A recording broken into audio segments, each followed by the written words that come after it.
തുടങ്ങാം. ഓം ശ്രീ വിഷ്ണുമായ നമഃ. മറ്റ് ദേവതകളും വിഷ്ണുമായും തമ്മിലുള്ള വ്യത്യാസം വയ്ക്കണം. ഇപ്പോൾ ഒരു ദേവതയേക്കാൾ വലിയൊരു ശക്തി വന്നു കഴിഞ്ഞാൽ മറ്റ് ദേവതകൾ എന്ത് ചെയ്യും? അവിടെ നിന്ന് മാറിപ്പോവും. വിഷ്ണുമായ അങ്ങനെയല്ല. വിഷ്ണുമായനേക്കാൾ വലിയ ശക്തി വന്നാൽ പോലും വിഷ്ണുമായ എന്ത് ചെയ്യും? വിഷ്ണുമായ്ക്ക് നേദ്യം കൊടുത്തൊരു ശക്തിയുണ്ട്.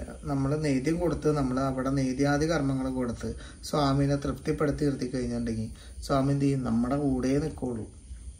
അല്ലാതെ ഈ പറയുന്ന മറ്റ് ദേവതകളെ രക്ഷിക്കാനോ സഹായത്തിനോ നിൽക്കൂല. അവനേക്കാൾ വലിയ ശക്തി വന്നാൽ പോലും ഓരോരുത്തരും കാണുന്നത് ഓരോ രീതിക്കാണ്. എന്ന് വെച്ചിട്ടുണ്ടെങ്കിൽ വിഷ്ണുമായനെ കാണുന്നത് അച്ഛനായിട്ടും അമ്മയായിട്ടും സഹോദരനായിട്ടും കൂടപ്പിറപ്പായിട്ടും അതൊക്കെ കാണണമെന്നുണ്ടെങ്കിൽ അതിൻ്റെ നേദ്യാദി കർമ്മങ്ങൾ അറിയണം. ഒന്നാമത്തെ കേസ്. അത് കൂടാതെ ജപശക്തി എന്ന് പറയുന്ന സാധനമുണ്ട്. അതേമാതിരി തന്നെ നമ്മളത് കൃത്യമായിട്ട് കൊണ്ടടക്കുന്നവർക്കാണ് ആ ശക്തിയെക്കുറിച്ച് എന്താണ് സ്വാമി എന്ന് കൃത്യമായിട്ട് അറിയുള്ളൂ. ആ സ്വാമിനെ കൊണ്ടടക്കുന്നവർക്ക് ഒരു കാലത്തും ഒരാപത്തും വരില്ല. അങ്ങനെ ഒരാപത്ത് സ്വാമി ഒരിക്കലും വരുത്തില്ല.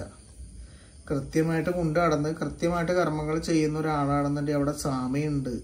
ആ സ്വാമി അവിടെ വന്നു കഴിഞ്ഞിട്ട് തീരാത്ത പ്രശ്നങ്ങളുമില്ല. സ്വാമി അവിടെ എത്തിക്കഴിഞ്ഞിട്ട് പിന്നെ എല്ലാം കഴിഞ്ഞു. പിന്നെ അവന് സമ്പത്തും അഭിവൃദ്ധിയും ഐശ്വര്യങ്ങൾ നൽകും. ഐശ്വര്യങ്ങൾ കിട്ടണം എന്നുണ്ടെങ്കിൽ അവൻ അവിടെ നല്ല ഉപാസകനായിരിക്കണം. ആ ഉപാസനാബലവും ഉപാസനാശക്തിയും കൊണ്ട് അവൻ അത്രയും ശക്തി ഉണ്ടെങ്കിൽ പിന്നെ അവനൊന്നും പേടിക്കേണ്ട ആവശ്യമില്ല. ഒന്നാമത്തെ കേസ്. രണ്ടാമത്തെ കാര്യം ഞാൻ പറയട്ടെ.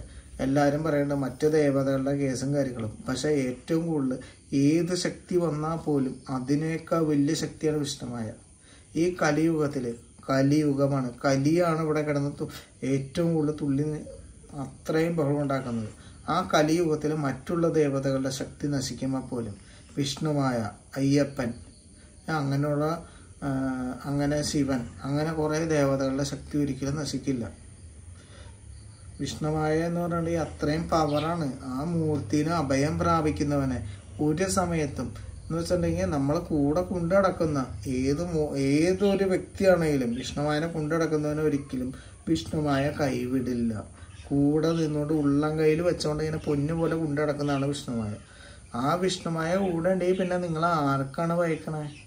മറ്റുള്ളവർ ഭയക്കുന്ന മൂർത്തിനെ നമ്മൾ കൊണ്ടുനടക്കുമ്പോൾ പിന്നെ നമ്മൾ ആരെ ഭയക്കണം? അത്രയും വലിയ ശക്തിയാണ് നമ്മുടെ കൂടെ വെക്കണേ. ആ ശക്തി നമ്മുടെ കൂടെ ഉണ്ടെങ്കിൽ പിന്നെ നമ്മളെ പേടിപ്പെടുത്താനായിട്ട് 14 ലോകത്തും ഒരുത്തനെ കൊണ്ടും കഴിയില്ല. പിന്നെ അത്രയും പോലും ഒരു ശക്തിയില്ലാത്തൊരു മനുഷ്യനെ കൊണ്ട് നമ്മളെത്രയും വലിയ പേടിപ്പിക്കാൻ പറ്റും? പേടിപ്പിക്കാൻ കഴിയാം. പേടിപ്പിച്ചാൽ പോലും അവൻ പേടിപ്പിച്ചതിൻ്റെ ഇരട്ടി അവൻ പേടിക്കും. ആ ശക്തി വന്ന് നമുക്കടെ കൂടെ ഉണ്ടെങ്കിൽ ആ സ്വാമി അവരെ പരീക്ഷിക്കാൻ തുടങ്ങിക്കഴിഞ്ഞിട്ടുണ്ടെങ്കിൽ പിന്നെ അതോടുകൂടി കഴിഞ്ഞ്. എന്താ പറയുക? ഒരു ഭക്തനെ വിഷമിപ്പിച്ച് കഴിഞ്ഞിട്ടുണ്ടെങ്കിൽ സ്വാമിക്കൊരു സ്വഭാവമുണ്ട്. ഒരു ഭക്തനെ വിഷമിപ്പിച്ച് കഴിഞ്ഞിട്ടുണ്ടെങ്കിൽ, ഒരു ഉപാസകനെ വിഷമിപ്പിച്ച് കഴിഞ്ഞിട്ടുണ്ടെങ്കിൽ, ഭക്തനും ഉപാസകനും തമ്മിൽ രണ്ട് വ്യത്യാസമാണ്. ഉപാസകനെ വിഷമിപ്പിച്ച് കഴിഞ്ഞിട്ടുണ്ടെങ്കിൽ വിടില്ല സ്വാമി. കൂടെ ചുറ്റിപ്പിടിച്ചൊരു പാമ്പുമാതിരി ചുറ്റിപ്പിടിച്ച് അതേമാതിരി ദുരിതവും കഷ്ടപ്പാടൊക്കെ ഉണ്ടാക്കി കൊടുക്കും സ്വാമി. അങ്ങനെ പിടിച്ചു കഴിഞ്ഞിട്ട് പിന്നെ കഴിഞ്ഞില്ലേ. പിന്നെ അവനെ പിന്നെ 14 ലോകത്തിലും ഒരു ദേവതയ്ക്കും അവൻ എവിടെയൊക്കെ ചെന്നാലും ചാത്തൻ്റെ ദോഷത്തിൽ നിന്ന് അവന് മാറാൻ പറ്റില്ല. എത്രയൊക്കെ വഴിപാട് നടത്തിയാൽ പോലും പിന്നെ ഒരു കാലത്തും അവനൊരു സമാധാനം കിട്ടുമോ? ചാത്തൻ്റെ ഉപാസകനെല്ലാം അവൻ പറ്റിച്ചേക്കണേ. അങ്ങനെ പറ്റിച്ചു പോകുന്നതിന് ഒരിക്കലും ചാത്തൻ കൈവിടില്ല. നമ്മളെ ഏറ്റവും കൂടുതൽ വിശ്വസിക്കേണ്ടത് വിഷ്ണുമായ തന്നെ വിശ്വസിക്കുക. വിഷ്ണുമായ കുട്ടിച്ചാത്തന്മാരിൽ ഏറ്റവും കൂടുതൽ പരിപൂർണ്ണമായിട്ട് വിശ്വസിച്ചിറക്കുന്നവർക്ക് എപ്പോഴും സ്വാമിയുടെ അനുഗ്രഹം ഉണ്ടാവട്ടെ. ഓം ശ്രീ വിഷ്ണുമായ നമഃ.